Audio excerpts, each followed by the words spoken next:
네, 반갑습니다, 여러분. 이 시간은 여러분들과 생태계의 다양성이 감소할 수밖에 없는 원인에 대해서 알아보는 시간, 그리고 그 원인을 막게 되면 이제 우리 생물 다양성을 지킬 수 있는 방법들이 되겠죠. 그래서 그 방법까지도 이야기를 한번 해보도록 하겠습니다.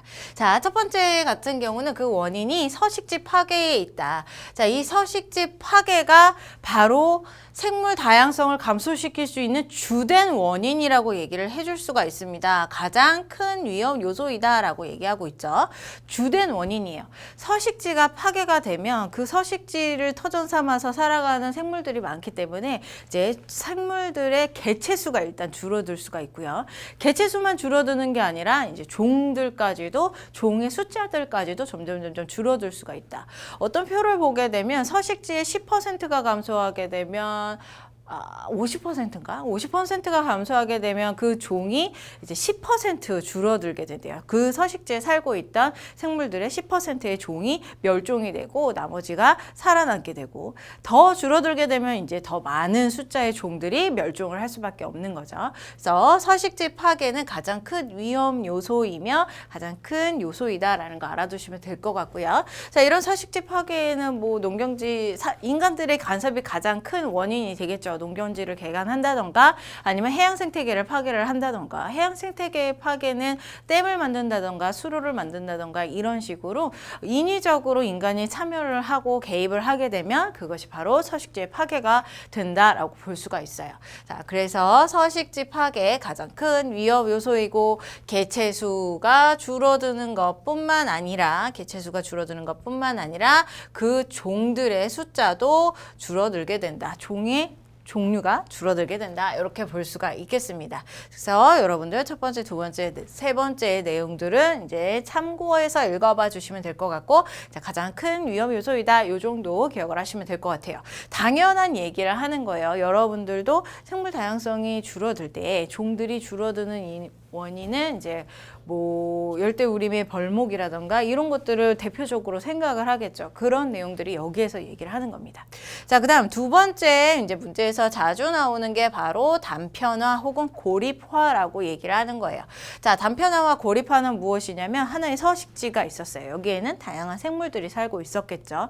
그런데 인간이 또다시 간섭을 합니다. 그래서 그 서식지를 통과하는 철도라던가 도로 등을 건설을 하는 거예요. 자, 여기 오른쪽에 그림이 있는데, 자, 원래 서식지가 이렇게 있어요. 여기에서 철도와 그 다음에 도로를 이렇게 만들어내는 거죠. 철도와 도로의 면적은 굉장히 얇기 때문에 얘네들이 차지하는 면적은 적어요. 하지만 문제는 무엇이냐면 서식지 안에서 살아가는 여러 종들 중에서 요 안쪽에 주로 살아가는 종들이 더 많고 바깥쪽에 사는 종들은 별로 없어요. 그런데 이렇게 도로나 철도를 내게 되면 요 면적들이 이제 잘라지게 되는 거죠. 서식지들이 잘라지게 되고 단편화가 되게 됨으로써 이 안쪽에 내부 면적들이 확연하게 줄어들게 되는 거예요. 그리고 여기 바깥쪽에 가장자리의 면적들은 늘어나게 되고 안쪽 내부의 면적들은 이제 확 줄어들게 된다. 이렇게 내부의 면적들이 줄어들게 되면 서식지 파괴나 마찬가지죠. 종수가 줄어들 수밖에 없는 상황이 여기에서 발생을 하는 겁니다. 자, 여기에서 수치화 시켰어요. 원래 서식지의 면적이 64헥타르라고 한다면 도로를 만들고 철도를 만듦에 따라서 이제 그 주변을 살 수가 없고, 그 다음에 가장자리 영역과 내부 영역으로 나눴을 때 서식지가 34.8헥타르로 훨씬 확 줄어든대요. 절반 정도로 확 줄어들게 돼요. 이렇게 절반 정도로 줄어들게 만드는 게 바로 이 가느다란 선 두 줄 혹은 한 줄, 뭐 요 정도밖에 인간이 참여하지 않았지만 요 정도에 의해서도 이제 서식지가 확 줄어들게 됨으로써 종수가 줄어들게 된다라고 볼 수가 있는 거죠.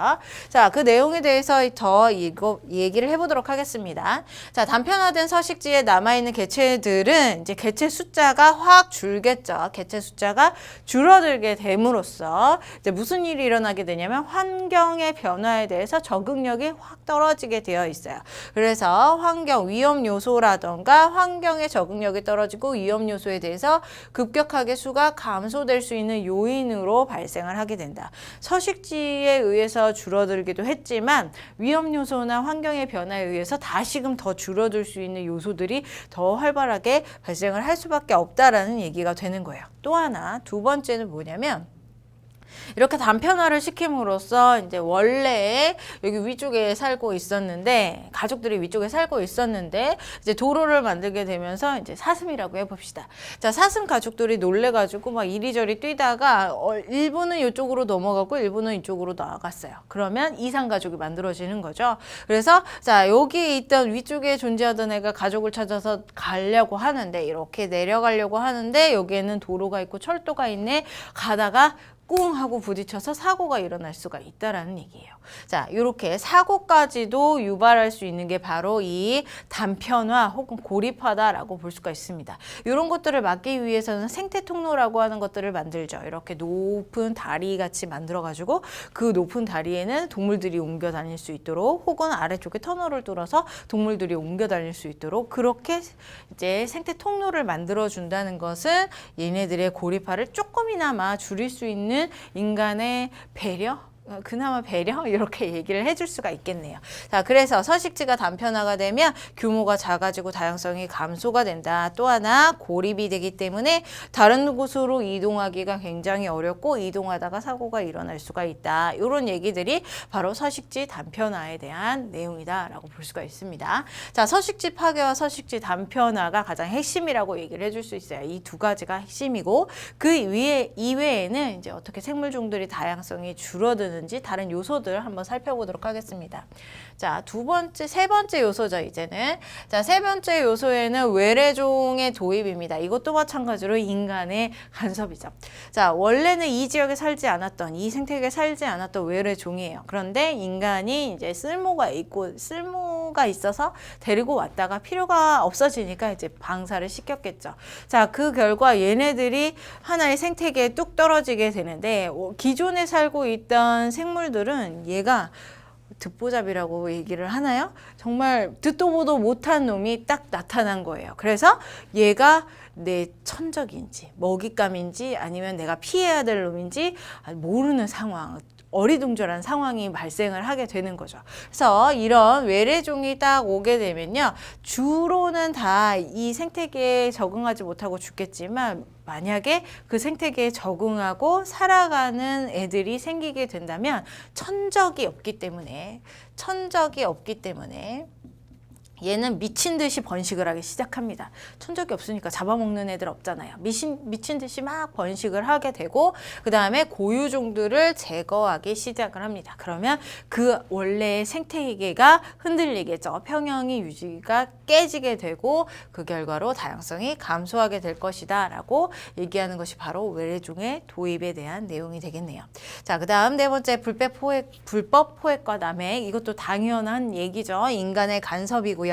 자, 얘 같은 경우는 고유한 종이에요. 고유종. 하나의 특정한 종이 확 줄어들게 되는 방식이 바로 이런 방식이에요. 불법 포획이나 남획. 예를 들어서 곰의 쓸개가 좋대 그러면서 사람들이 이제 곰을 마구잡이로 잡기 시작을 했어요. 그러면 그 생태계에 살고 있던 곰의 개체수가 확 줄어들게 되고 멸종에 가까이 이르게 될 수밖에 없는 상황이 이루어지게 되는 거죠. 자, 야생동물의 밀렵이라던가 희귀생물들의 채취 이런 것들이 이제 고유종 혹은 특이종의 감소하는 것을 야기를 시킬 것이다. 이것도 마찬가지로 인간의 간섭의 하나이다라고 얘기를 해줄 수가 있겠습니다. 자, 이렇게 네 가지 정도로 얘기를 해볼 수가 있는데요. 이것들은 우리가 생각을 해봤을 때 당연한 내용들이에요. 당연한 원인에 의한 생물종의 감소라고 얘기를 해줄 수가 있고, 그럼 이런 생물종의 감소를 내가 조금 막고 방지하고 이것을 이제 다양성을 조금 유지를 하려면 어떤 방식을 해야 되느냐?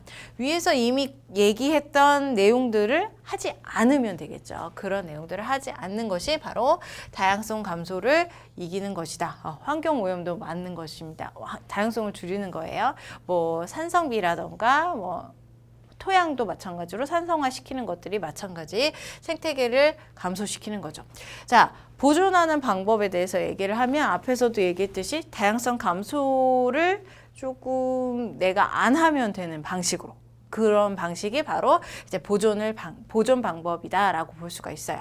자, 서식지를 보존하는 거예요. 단편화를 시키지 않는다던가 파괴를 시키지 않는 거죠. 서식지를 보존하면 개체수도 유지가 될 것이고 종들도 유지가 될 것이고, 자, 단편화들도 시키지 않는 거죠. 혹은 이제 생태 통로도 만들게 되는 거죠. 그렇게 되었을 때 이제 생태 통로를 통해서 생물들이 이동을 할 수 있게 되고, 이동을 했을 때 잠시 조금이나마 서식지를 주고 더 확보할 수 있는 상황이 만들어질 수 있을 것이다.